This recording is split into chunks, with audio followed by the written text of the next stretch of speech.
Welcome to Genesis Unleashed, where we unleash the truth of Genesis. And today, ask the question, why are evolutionary just-so stories tolerated?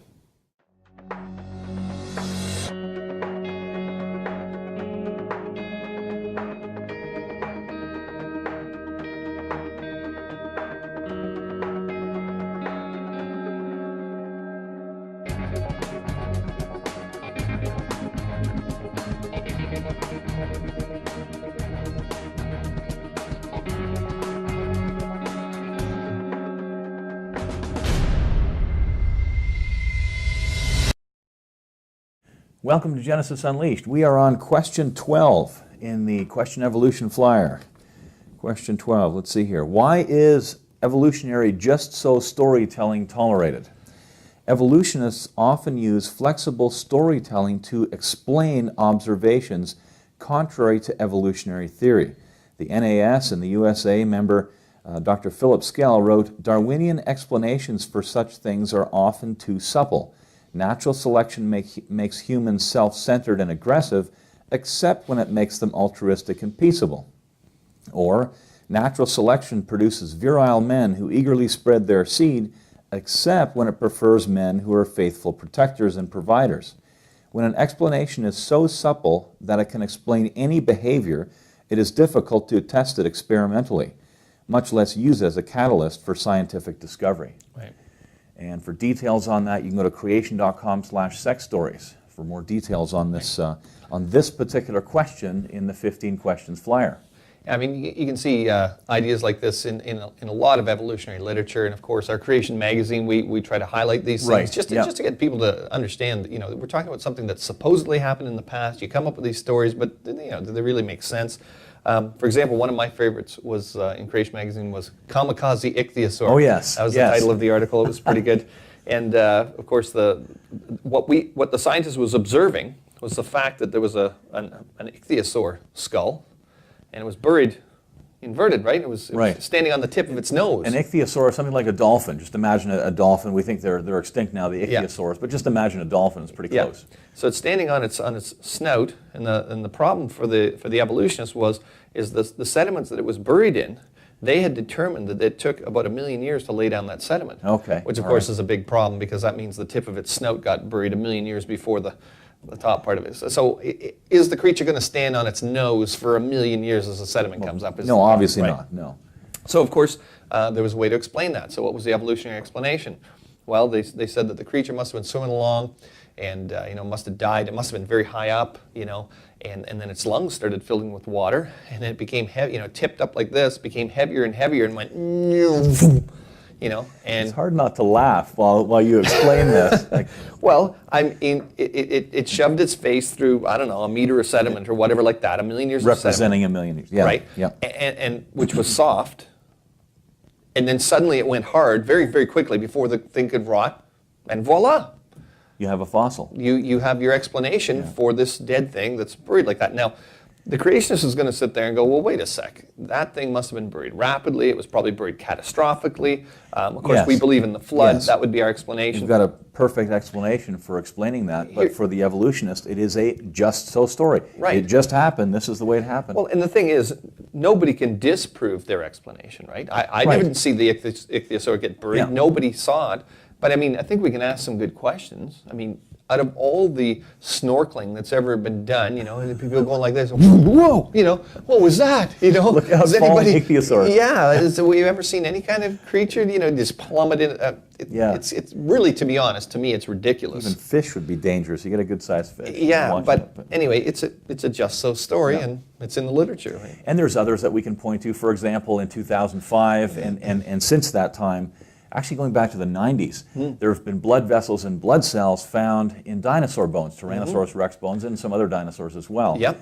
And soft tissue. It's soft tissue in unfossilized bones, and the story that comes out of some evolutionists, some of the science journals suggest that, well, now we know that tissue can be preserved for millions of years. Right, which really isn't an explanation. Just-so story, right? That isn't even an explanation.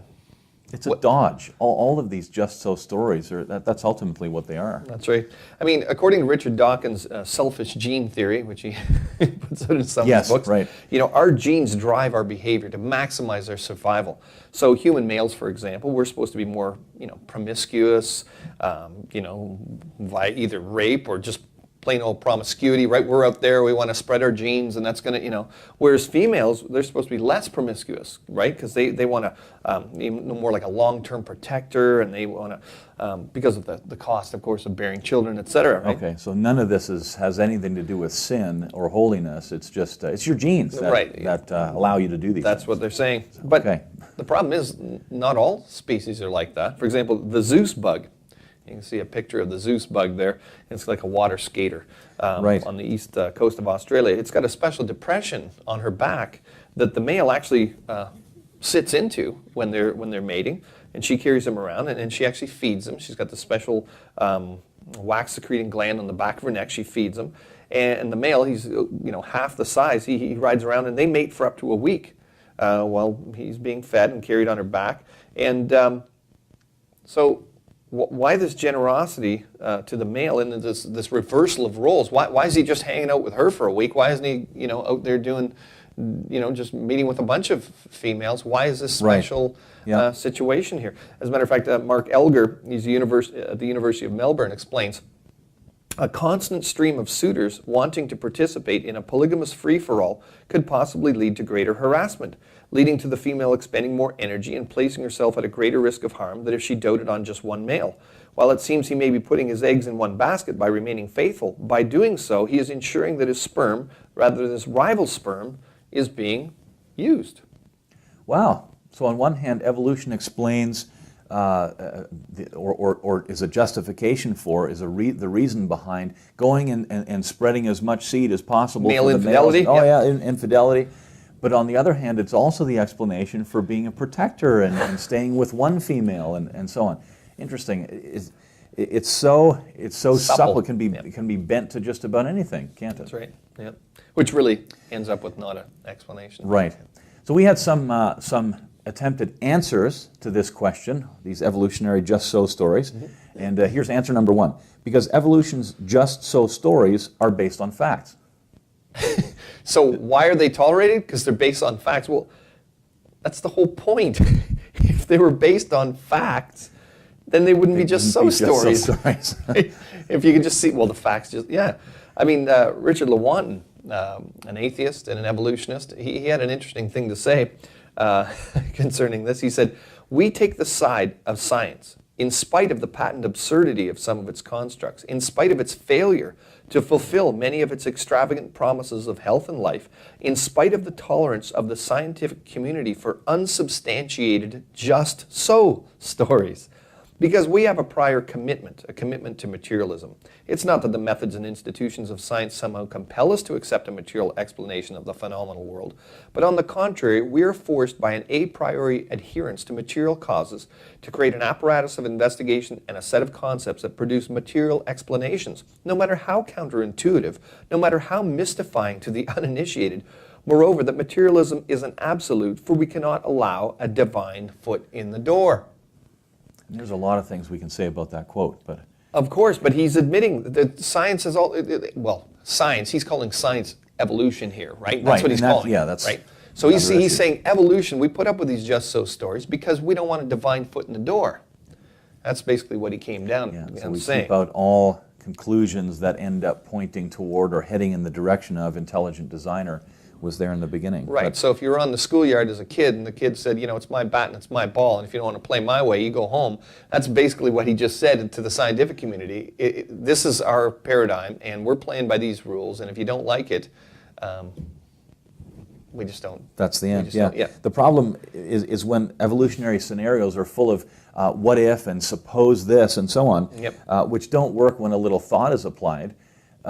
Consider Stephen Jay Gould's notion about the fossil record. Right. Of course, he was attempting to modify or to come up with a new explanation that explains the fossils because of the lack of transitional fossils. And he said this, the tale itself illustrates the central fact of the fossil record so well. The geologically abrupt origin and subsequent extended stasis of most species, anatomy may fluctuate through time, but the last remnants of a species look pretty much like the first representatives. Well, there's a big problem for Gould, right? He was probably one of the most honest evolutionists I've read when I look at the literature. That's what we would think, yeah. Generally, okay, he's trying to come up with an evolutionary millions of years explanation for a fossil record that shows exactly what he just said. That things don't really change. Things don't change and they're not transitional forms. Yeah. It's a good attempt. So he came up with punctuated equilibrium, of course. That things basically stay the same in the fossil record for millions of years, and then they're going to evolve so quickly into something else that you wouldn't see any record in the fossils. Right. Which means that the absence of evidence becomes evidence for evolution. The absence of evidence. Yeah, there's no data, there are no fossils there. That proves evolution. The evidence. Interesting. It fits, the whole fossil record fits beautifully with the worldwide flood, where evolution didn't happen and it just buried animals that don't change. Which is what we see when we look at flood conditions today. That's right. Answer number 2. I don't understand what this has to do with the theory of evolution being wrong. Well, it should be obvious. The whole rationale for teaching evolution and excluding any opposition is that it's a tenable scientific theory. Right. It shouldn't need these just-so stories. Those explanations should be fact-based. That's the problem. Of course. This question, why are we tolerating these things? I mean, this attacks pretty well every evolutionary explanation that's out there. There are just-so stories built into pretty well every evolutionary explanation. Oh, you find unfossilized blood vessels in dinosaurs? Oh, there's some magical way that they could be, they could just be preserved for millions of years. You look at a fossil of a creature that's supposedly 100 million years old, and you look at a living one today, and there's hardly any change. Well, that creature must have been so well adapted to its environment that it didn't need to change, so it entered into evolutionary stasis. Right, but everything around it that was living at the same time evolved from into something massively different. Right. So we can explain why men are monogamous, or we can explain why they cheat or why they rape. I can explain how females drive sexual selection, except when it wants to argue when males drive sexual selection. So it's just, you just make it up as you go along. Whereas what we're talking about, what the Bible shows you, is you've got a real history of real events there that you can look at, and then you can go out into the world and you can say, wow, what we see in the world actually matches with what we see in God's world. Right. A word, you don't have to make it up, it just fits beautifully. Yeah, we don't have such a supple and flexible notion. What we believe about history is recorded in the Bible. It doesn't change. That's right. We can't just go and modify it. It's right there. There was a flood. Right. And that's we can't just bend that around to mean something else, to have some just-so stories. That's right. So for more information, visit our website, creation.com, and we'll be tackling more of the 15 questions on future programs.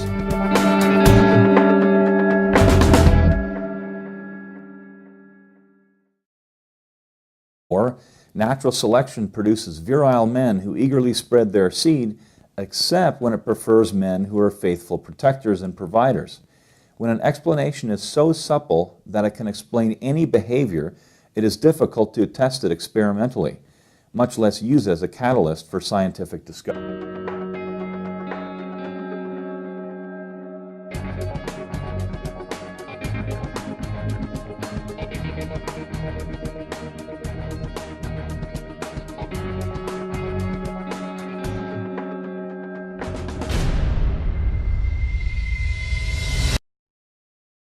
Welcome to Genesis Unleashed. We are on question 12 in the Question Evolution Flyer. Question 12, let's see here. Why is evolutionary just-so storytelling tolerated? Evolutionists often use flexible storytelling to explain Welcome to Genesis Unleashed, where we unleash the truth of Genesis. And today, ask the question, why are evolutionary just-so stories tolerated?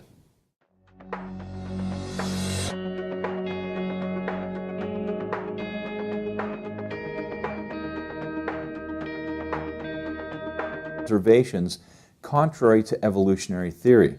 The NAS and the USA member Dr. Philip Skell wrote, Darwinian explanations for such things are often too supple. Natural selection makes humans self-centered and aggressive, except when it makes them altruistic and peaceable.